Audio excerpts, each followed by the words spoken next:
At exactly 11:47 on a cold Tuesday night, Detective Ethan Cole stood inside an abandoned warehouse, staring at a murder scene that made no sense. A man lay dead beneath a single hanging light. There were no witnesses, no fingerprints, no weapon, and almost no evidence. Yet Ethan had seen this murder before. Not in person, but in a notebook. 6 months earlier, legendary detective Daniel Cross had died while investigating a mysterious series of murders. After his death, Daniel's case files were sealed, his office was locked, and his unfinished notebook disappeared. Then, 3 weeks ago, an anonymous package arrived on Ethan's desk. Inside was Daniel's old leather notebook. One page contained a detailed description of tonight's murder. The victim's name, the warehouse, the exact time, and even the strange silver coin lying beside the body. Every detail had come true. Ethan slowly turned the page, expecting another clue. Instead, his hands froze. The next murder had already been written down. Beneath it was one final sentence. The final victim will be Detective Ethan Cole. The date was tomorrow. 6 months earlier, the city had been struggling with a series of murders that seemed completely unrelated. The victims came from different backgrounds: a businessman, a retired judge, a university professor, and a young journalist. They had different lives, different enemies, and died in different places. Yet every crime scene contained one disturbing detail: a small silver coin. There were no fingerprints, no message, and no obvious motive. The case was eventually given to Daniel Cross, the department's most experienced detective. Daniel had spent 25 years solving cases others had abandoned. He was patient and observant, noticing details everyone else ignored. During the investigation, he discovered that several victims were connected to an old case, known as Case 117. Parts of that case file had been erased, evidence had disappeared, and one important witness had vanished. Daniel became convinced that the murders were connected to something much larger. Then, one rainy evening, he left the police station carrying a folder from the investigation. He never returned. The next morning, his car was found near an abandoned road with Daniel dead inside. The official report called it an accident, and the investigation was closed. His notebook was never recovered. At least, that was what everyone believed, until an anonymous package arrived at Ethan Cole's desk 6 months later. The package arrived on a Tuesday morning with no sender's name, no return address, and no explanation. It had simply been placed on Ethan Cole's desk before he arrived. The cardboard box was old and damaged, as though it had passed through several hands. For words were written across the front, for Detective Ethan Cole. Inside was a single leather notebook. Its cover was scratched and faded, and the edges were worn from years of use. Ethan recognized it immediately from photographs in Daniel Cross's old case files. It was Daniel's missing notebook. Daniel had carried it everywhere, recording observations that never appeared in official reports. Ethan opened the first page and found dates, names, addresses, crime scene details, diagrams, and strange symbols. Then the writing became darker and more urgent. One entry described Thomas Reed, including his address, daily routine, and a specific future date. Ethan recognized the name. Thomas Reed was still alive. The next pages contained more names and future dates. At first, Ethan assumed Daniel had simply been making predictions based on his investigation. Then he noticed something impossible. Some dates were weeks in the future. One was only 3 days away. Beside the predicted victim was a reference to a small silver coin, the same object found at Daniel's murder scenes. Ethan closed the notebook. Daniel hadn't simply left behind clues. He had left behind a warning. Ethan couldn't stop thinking about the first prediction. The name in Daniel Cross's notebook belonged to Thomas Reed, a 58-year-old accountant who lived alone in a quiet neighborhood. According to Daniel's notes, Thomas would be murdered on Friday night at an abandoned riverside warehouse. A silver coin would be found beside his body. Ethan checked the date. Only 3 days remained. He immediately investigated Thomas, but nothing seemed unusual. Thomas had no criminal record, no obvious enemies, and no serious financial problems. He lived a quiet life and rarely went out after dark. Ethan decided to protect him without revealing the strange prediction. Officers were assigned to watch Thomas's home and workplace. For 2 days, nothing happened. By Friday evening, Ethan began to believe Daniel had been wrong. Thomas was safe at home, and the warehouse remained empty. Then, at 11:20 that night, Ethan received a call. Thomas had suddenly left his house and was driving directly toward the abandoned warehouse. Ethan rushed there, but he arrived too late. The warehouse doors stood open. Beneath a single hanging light, Thomas Reed lay motionless on the concrete floor. There was no weapon, no witness, and no fingerprint. Beside his right hand was a small silver coin. Every detail matched Daniel's notebook. Ethan turned the page and found one final sentence beneath the prediction. The first murder will prove the notebook is telling the truth.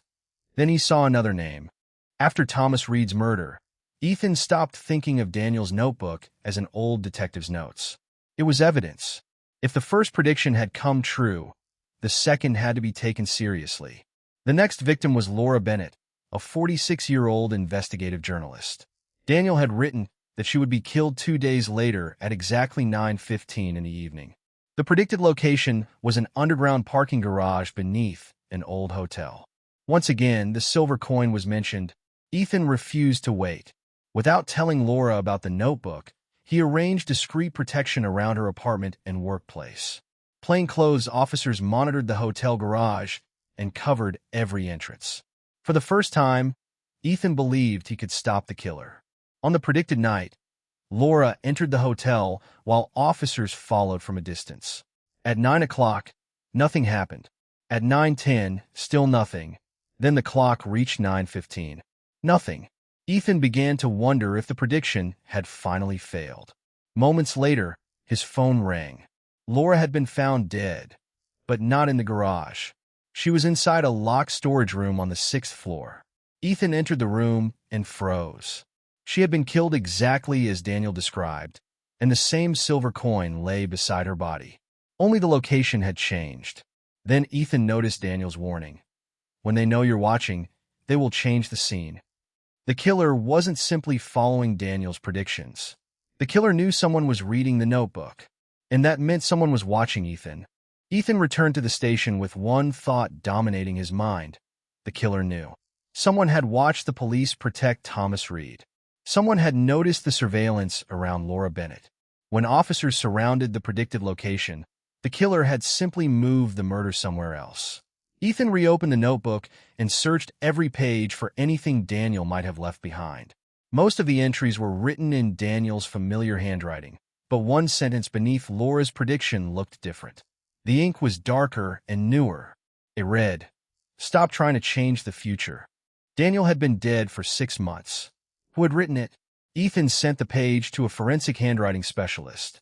The result was disturbing. The handwriting belonged to Daniel, but the ink had been added much later, after his death. Someone had access to Daniel's belongings and knew his methods. Ethan reviewed everyone who had worked closely with Daniel during his final investigation: detectives, forensic officers, administrators, and his former partner. One name appeared repeatedly in Daniel's private notes, not as a suspect, but as someone Daniel had trusted completely. Ethan studied the name for a long moment. Daniel's death had always been called an accident, but now Ethan wondered whether it had been murder. If Daniel had trusted the wrong person, that person might have had access to everything: the case files, the notebook, and the information needed to control the murders. For the first time, Ethan realized the notebook wasn't just leading him toward a killer. It might be leading him toward the person who had killed Daniel. Ethan could no longer treat Daniel Cross's death as an unrelated tragedy. The notebook connected the recent murders to Daniel's final investigation, so Ethan returned to the detective's archived files. He discovered missing pages, incomplete witness statements, and photographs that had vanished from evidence storage. One file appeared repeatedly in Daniel's private notes: Case 117. Officially, it had been an old financial crime investigation that was closed years earlier. Daniel's notes told a different story. Every recent victim had some connection to it. Thomas Reed had worked as an accountant for one of the companies involved. Laura Bennett had investigated its financial activities. Another victim had served as a legal consultant during the original case. Ethan searched for the main suspect, but the name had been blacked out. Using an old digital backup, he recovered it Elias Vane. Daniel had secretly continued investigating Elias for months, even though official records said he had been cleared. Then Ethan found Daniel's final note, written 2 days before his death. Elias Vane is not the killer. Someone is using his name. Ethan realized Elias was a distraction. Someone was eliminating people connected to Case 117 while making police chase the wrong suspect. Daniel had circled the names of everyone who had access to the old case. Only 4 remained. One was dead, one had disappeared, one had been cleared years ago, and the 4th was still working inside the police department. Ethan closed the file. Daniel hadn't died because he failed to solve the case. He had died because he was getting too close to the truth. For the first time, Ethan questioned everything he believed about the notebook. He had assumed Daniel Cross was predicting murders, but Daniel was a detective who believed in evidence, not supernatural predictions. So why would he record crimes before they happened? Ethan examined every prediction again and noticed details that seemed strangely unnecessary. Exact times, specific locations, unusual objects, and information only the killer would recognize. Then the truth became clear. The notebook wasn't designed to predict the future. It was a trap.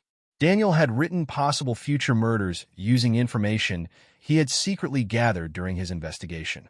He suspected someone inside the investigation was feeding information to the killer. If that person gained access to the notebook, they would recognize the details and act on them. Every murder would then reveal something about the person controlling the crimes. The first murder proved the killer had access to the notebook. The second proved the killer was watching the police closely enough to change the crime scene. Daniel had been building a pattern designed to survive even after his death. But then Ethan reached the final pages. Daniel had stopped recording victims and started recording investigators, detectives, forensic specialists, witnesses, and finally Ethan Cole. His own name had been written weeks before he ever received the notebook. Beneath it was a warning.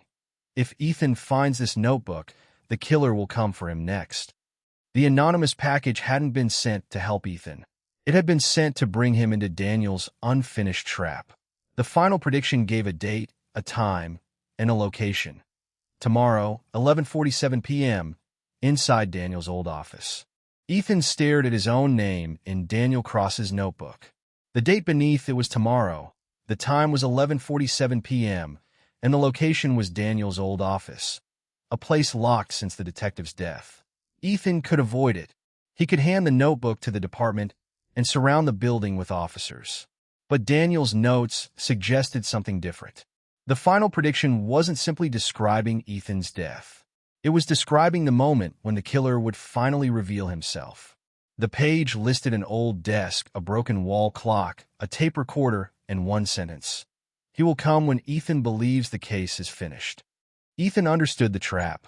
The killer wanted him alone and believed the prediction would frighten him into making a mistake. So Ethan created his own trap. He secretly informed one trusted officer, placed hidden recording equipment inside the office, and kept the plan from everyone else in case someone inside the department was helping the killer. The following evening, Ethan entered Daniel's abandoned office at 10:30 p.m. Dust covered the desk. The wall clock had stopped. An old tape recorder sat silently in the corner. At 11:44, Ethan checked his watch. 3 minutes remained. Then the lights went out. He heard slow footsteps behind him. The wall clock suddenly began ticking. 11:46. Ethan turned around, but no one was there. Then the tape recorder clicked on by itself. Daniel's voice filled the darkness. 11:47. The final prediction had begun. Daniel's recorded voice filled the darkness, calm and deliberate. Ethan stood motionless as the recording revealed what Daniel had never included in the official files. The murders were being controlled from inside the police department. The killer had access to confidential evidence, surveillance schedules, witness information, and Daniel's private investigation. Only one person had possessed that level of access throughout the case: Daniel's former partner, Detective Victor Hale. Ethan remembered him immediately. Victor had supported the department after Daniel's death, repeatedly insisting that the case should be closed and that Daniel's death was an accident. Now Ethan understood why. Victor had been protecting himself. The lights suddenly came back on, and Victor was standing near the doorway. He had heard everything, but he didn't know that Ethan's hidden recording device was already transmitting the conversation to officers waiting outside. Victor had walked directly into Daniel's final trap. Financial records connected him to money stolen in Case 117. Security footage placed him near several crime scenes, and forensic evidence linked him to the silver coins. Daniel's notebook also documented Victor's suspicious behavior before his death. Within minutes, officers entered the office and arrested him. As Victor was taken away, Ethan looked down at Daniel's notebook one final time. On the last page was a short sentence. "If you solve this, then I didn't die for nothing." Ethan closed the notebook. Daniel Cross was dead, but his final case had finally been solved. The murders had stopped. Victor Hale was behind bars, and Daniel Cross's final investigation appeared to be over. But before leaving the old office, Ethan opened the notebook one last time. Something about the final pages still bothered him. As he examined the worn leather cover, he noticed a faint indentation beneath the lining. Carefully, he lifted it and discovered a hidden message written in Daniel's handwriting. The notebook was never meant to predict the future. Ethan stared at the words. Daniel had known someone would eventually find the notebook. He had known the killer might try to use it. Every prediction had been designed to leave evidence behind and expose the path the murderer would take. The notebook hadn't predicted the murders. It had recorded the pattern Daniel knew the killer would follow. Daniel had simply trusted that another detective would be brave enough to continue the investigation after his death. Ethan closed the notebook and placed it carefully inside his desk. He knew he would never throw it away. Every page carried the final thoughts of a detective who had solved his last case. Even after he was gone, Ethan looked toward the empty office one final time and whispered goodbye. The screen faded to black as the narrator delivered the final truth. Some detectives solve crimes before they die. Daniel Cross solved his final case after death.